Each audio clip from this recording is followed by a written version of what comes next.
Welcome to Speaking Opera. My name is Howard Hart, and today I'll be playing an interview that I did with Eleanor Steber, which is a salute for her 40th anniversary of her debut at the Metropolitan Opera.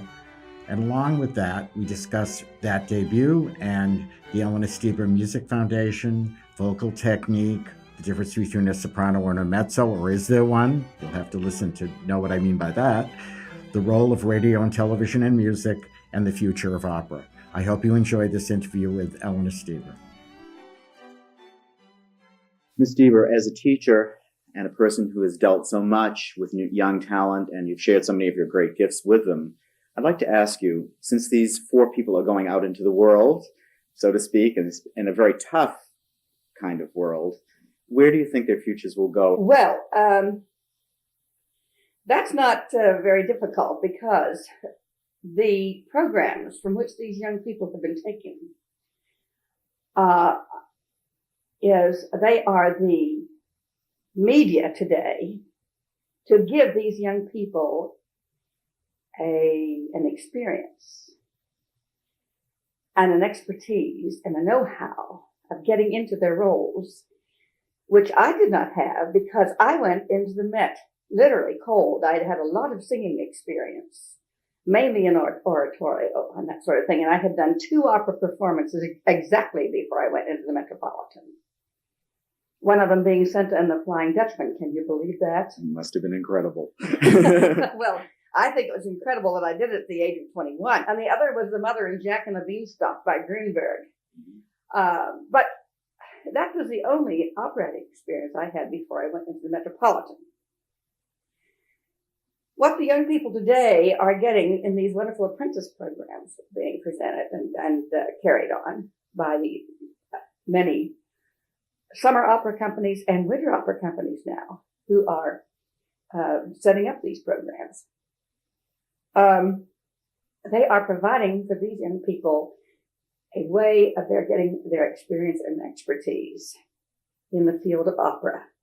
Not only that, but we have grassroots companies that are growing up all over this country, which we did not have when I went in the Met in 1940. There were only 3 companies: the Metropolitan, the San Francisco, and what was left of the Chicago. There wasn't Carol Fox, and it hadn't started up there yet. So that the only chance that they had to do anything, to get any experience and to get into opera companies where they could learn their roles, was to go to Europe. Well, am I right in believing, and I think this is true, that you were the first American trained singer to sing at the Met? I was one of the first. I was really probably one of the first, because I think I got my whole and complete operatic and musical training in this country. Mm-hmm. Did you study in Europe at all? No, not at all. Really? I had 6 years at the New England Conservatory of Music, and then I was in New York for 1 year. But the thing is that I did not have to go to Europe. At the time, it was at the war, 1940. You know what was happening in Europe. And I had a scholarship to go over there, and it was canceled because Hitler had walked into Czechoslovakia and the whole world was going up in flames over there. And so everything, as far as scholarships were concerned, Europe were canceled. So that when I came to New York, I had no idea. For 1 year, I walked the streets. I don't literally say I walked the streets. I did have something to eat. My mother and father sent me some money, and I had a cute little apartment down in the village. I felt like I was living in Bohemia. I mean, La Boheme, you know. And that was very charming. And as I look back on it, sometimes I wondered where I was going to go. Today, the youngsters who make it, I think it's difficult for them to know when they come out of their colleges. They all have the inspiration of trying to make a career. They say, oh, I'm going to make the Met. I'm going to make it big. We all feel that. I think that today there is not the same kind of aspirations as there were then. I mean, my goodness, we had a Marion Talley, and we had a Grace Moore, and we had Lawrence Tibbett. We had people who were making it big in radio. Mhm. And you brought up something about the business of radio and television. And as far as my career was concerned, it was through radio and television that I became known to the whole American public.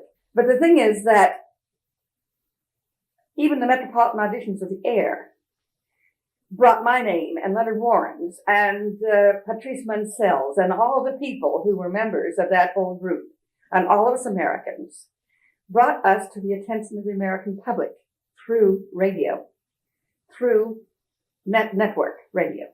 Do you feel the TV as a media, part of the media could help a young singer who had just started and, for the public to become familiar with their name and their voice and their basic I think definitely. And as the TV came along and we gave on the Firestone Hour and the Telephone Hour and some of the other things, we did give a few opera scenes. But later on, NBC Opera came along and gave some really very, very wonderful performances. That was with Peter Herman Adler, I think. And at that time, there were a lot of the young singers who were heard for the first time. Elaine Malvin, for instance, I remember, was one of the first. And Leontine Price, who had done Porgy and Bess before she had done the television. But Leontine Price, I think she was the first one. Yeah. But this is also where these stars, the people, became stars. Today, there is not a plethora, shall we say, of television shows that can put on these sort of things. I'm so happy and glad that we are getting all of these opera performances, whether they're from Europe or whether they're from here, so that the public is having a chance on NET to hear and see again these wonderful performances. But in my day, it was not only, it was not really so much opera as it was ballads, once in a while an operatic aria, all of the wonderful songs that the American people knew. Only in the case that a young person who is like one of my singers tomorrow night, who is all of a sudden seen on a national network in some respect or other, then they'll begin to be known. I hope that my competition will bring it to the place where they will be seen and they will be heard, and all of a sudden they will be known to the American public. I hope that my competition and the very fact that they have won it will also be known and recognized from a person who has been through the ropes.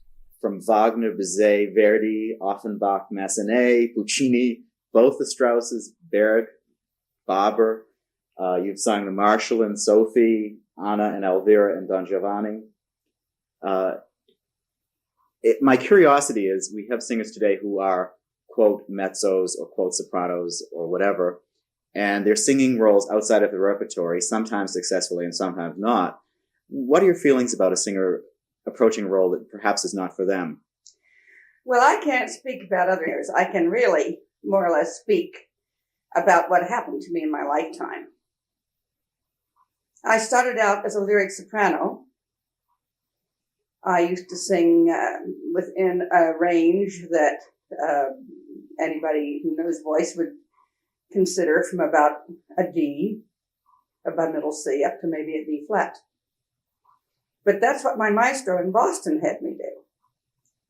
We straightened out my whole middle range from D up to B flat. Who was that man? Mr. William L. Whitney Mm-hmm. at the New England Conservatory of Music. And he taught me the most fantastic, wonderful technique of bel canto and of Mozart singing that anyone could really have today. Something that I strive to do in my own teaching. Sometimes I feel like what is it, John Baptist in the wilderness? Mm-hmm. The prophet in the wilderness, Right. Because I find that today many of the beautiful things that I used to do or that I was taught that developed a style and a way of singing is forgotten in the idea of making big sounds. Mr. Whitney's premise was to make beautiful sounds, not big sounds. To place the voice so that it carried, but didn't blow. Mm-hmm. To make a phrase so that it built, not that it sounded exactly the same from one note to the other. One of the first arias, for instance, that Mr. Whitney gave me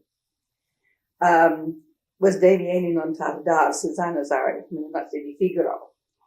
Unfortunately, there is not a recording of that with orchestra. But there is a recording of the Dove Sono, which I think you're going to play for me, which is recorded with Bruno Walter conducting, which was one of the arias that I studied with Mr. Whitney through the years that I worked with him. And remember, I did not learn repertoire from the standpoint of learning repertoire. I learned repertoire in order to learn how to sing, which is quite a difference. I had to sing certain arias, like Dove Sono, De Vieni, Batti Batti, and that was mostly Mozart, oratorios, all of the beautiful bel canto arias, which I had from Mr. Whitney, okay? But I want to tell you something very interesting about this business, about who's a mezzo-soprano and who's a soprano. Because at one time in my life, after I had studied with Mr. Whitney the Dove Sono, I went down to Baltimore to sing in the National Federation of Music Clubs contest. And I sang this aria Dove Sono. Let me tell you, I almost won that competition. I missed it by one vote. Two of the judges were Ormandy and Fritz Reiner. And they got into quite a discussion as to whether a mezzo-soprano or a soprano. Reiner thought I was a mezzo-soprano. Ormandy said she's a soprano. And can you see these two fantastic, wonderful conductors arguing about I was mezzo or not? The point is that the soprano voice, or the voice that I have developed through the years, have matured into, is a voice that can encompass not only Mozart, but Verdi, Puccini, Wagner. That's the way the old singers used to sing.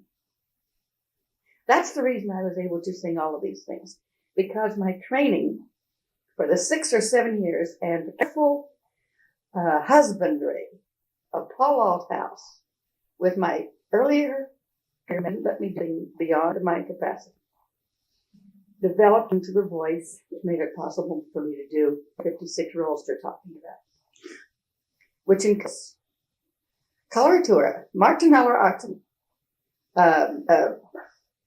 seraglio, the Entführung aus dem Seraglio with its high Ds, Pamina, Donna Elvira, Donna Anna, and Don Giovanni, Traviata, and the Puccini roles, Tosca, La Bohème, The Girl of the Golden West, one of my very great favorites. Elsa in Ava of the Wagnerian. And later on, I did things that were more in a mezzo range, but I was never a mezzo. My quality was always the same. Some of the singers who are singing soprano today still have mezzo quality. And it's only a matter of whether they are able to encompass the heights. The range is not very different between a mezzo and a dramatic soprano. I'm speaking this pedagogically now. I have a low A, below middle C today. That's an interesting thing, Mr. Whitney. I came down to New York and I was asked if I could do a certain, I think George Sell asked me if I could do a certain, that wonderful aria from Così fan tutti, or the scene in Otello, which he wanted me to do. And at that time, I didn't have it. And I went to Mr. Whitney in Boston and I said, what do I do to get chest notes? He said, when you need them, you'll have them. And it's true. That you would develop them later on? Or? I would develop them, but not in the sense that I took my soprano range down into it and was able to encompass those sounds. Mm-hmm. The same thing can happen if a mezzo can learn how to get up into the head part of her voice. But say, for instance, if a mezzo has a mezzo quality and she's most comfortable there, should she then go into soprano roles? There's not very much difference in the range, believe me. Really? A good mezzo, and I'm talking about a real rich mezzo. Mm-hmm. A good mezzo should have a high B, and some of them have high Cs. And really, as far as I was concerned, as a spinto, I mean, I might be able to spin out a pretty high D in Così fan tutte, but really the range of my voice was up to a high C. So you see, there's not really that much difference. It's just a matter of the timbre.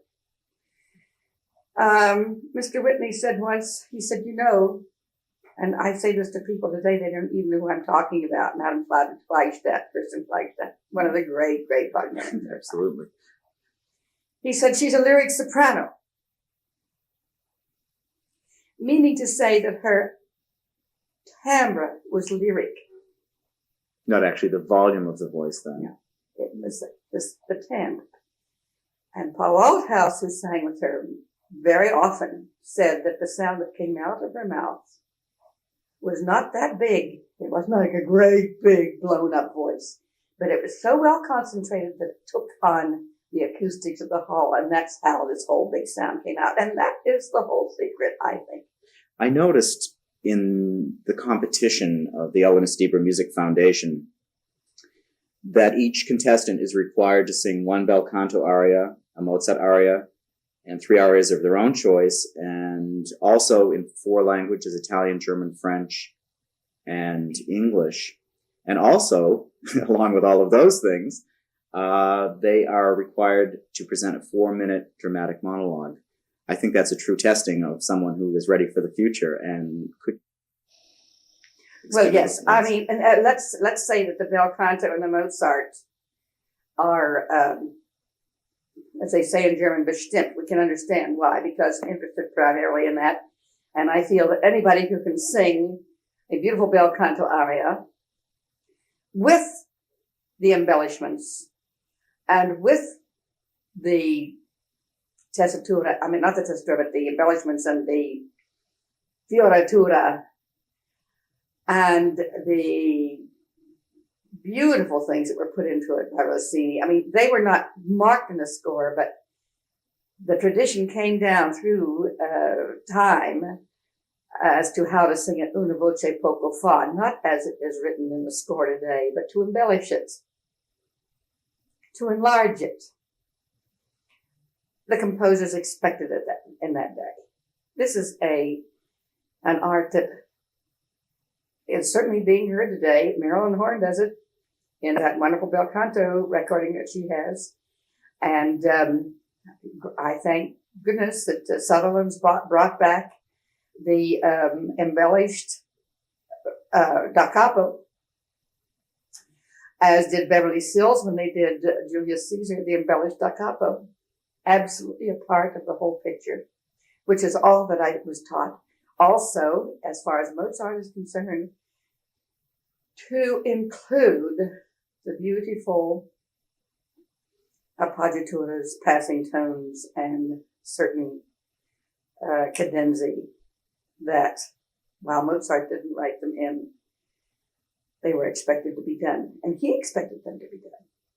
I know, because I was born in his day, in my last incarnation. And I have it. What you from the horse's mouth, if you'll excuse the expression. But the thing is that came along, of course, it's natural that we want to hear them sing the French style or the French language well. And German, depending upon whether they used a German Mozart aria or whatever. Now, the idea of the dramatic reading was something that A number of my friends sort of raised their eyebrows about, said, what do you mean by that? And the reason that I brought that in is because one of the important things in the development of my career was the fact that before I ever went away to New York Conservatory of Music, I went through a whole dramatic course in Wheeling, West by God, Virginia. We call it West by God, Virginia, because we want to know this, not Virginia, but West by God, Virginia. I went through a whole dramatic course in which I learned Delsart training, how to move and how to make gestures and how to use your body to express emotions. But more than that, I learned, as a part of the whole thing, I learned the wonderful monologues from the Shakespearean repertoire. I also learned that I used to be able to do a wonderful thing called Rip Van Winkle, which was taken from I guess it must have been from those tales of the Catskills or whatever it was Hawthorne.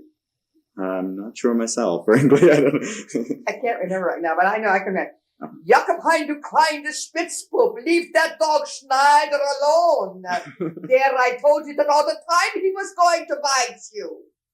I learned the dialects.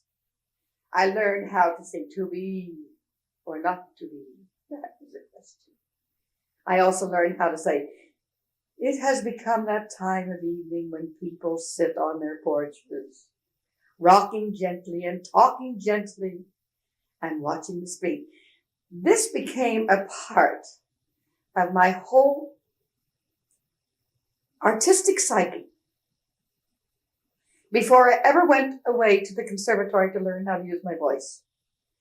Now, I did sing in Wheeling, West Virginia, because my mother was a singer, and from the time I was 4 years old, I was singing and making music, playing the piano, playing for her, singing in church, all the sort of things. We had a very, very exciting and wonderful musical life there. But one of the most important things was the fact of those dramatic readings. And they became something so important to me. I feel that they should be incorporated into every young singer, singing artist's life and repertoire. Because if you can learn how to say or speak the words of, it has become that time of evening when people sit on their porches. Or as I often say to my kids, the quality of mercy is not strained. It droppeth as the gentle rain from heaven upon the earth beneath. It is twice blessed. That's Portia's monologue from The Merchant of Venice. Once you begin to get the flow of words in the speaking voice, and also the meaning so that you can express what is in those words, it's going to translate itself into the singing line. It gives a continuity between the poet and the composer. It's very interesting. I imagine it would be very important if you were studying leader. And I think it's important that the young people of today learn how to express themselves speaking-wise as well as singing-wise. So that's the reason we had the dramatic readings, and I must say the results were fantastic. One girl did the G.B. Shaw Joan of Arc monologue before the tribunal or whatever, the Inquisition. Mm-hmm. Just really thrilled you to pieces. And one of the winners, as a matter of fact, she was one of the winners. And another one of the winners, so one of the boys did, and one of the men did, that fantastic monologue of Richard III's in Henry VI, in which he said, "Here I am with my crippled body." I can't repeat the exact words. But I began to see, and those youngsters, young people who had the dramatic feeling inside of themselves were the ones who excelled. Vocally as well? Yes.